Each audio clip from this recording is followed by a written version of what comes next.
რა შეცვალა ამ ომმა თუნდაც თქვენ დამოკიდებულებაში აი იმ პოლიტიკასთან რაც ქონდა იმ პერიოდში ხელისუფლებას მათ შორის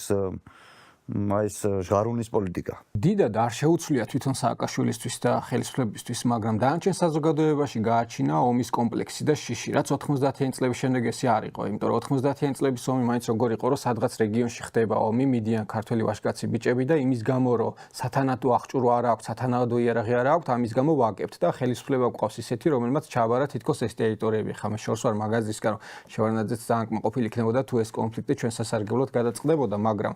ანუ ყველანი აბრალებდა შევარდნაძის უსუსურობას და აი ხა ოდესაც ყავს ძლიერი ლიდერი, ძლიერი ჯარი, რა თქმა უნდა შესაძლებელი იქნებოდა რომ ესეთი სახის კონფლიქტი ჩვენ სასარგებლოდ გადაწყვეტილიყო და მახსოვს ის ერთი ბედნიერი დღე, როდესაც ვიცოდი რომ ცხინვალი აიღეს ქართველებმა და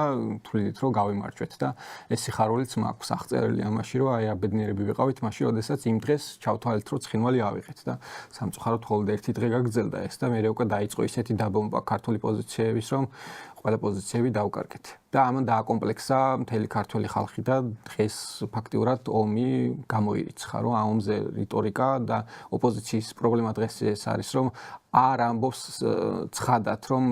მისთვისაც გამორიცხულია ომი. ეს რიტორიკა არ არის კარგად ჩამოყალიბებული ოპოზიციის მხრიდან. და ამაზე ცხადად უნდა ვთქვათ, რომ ომი გამორიცხულია.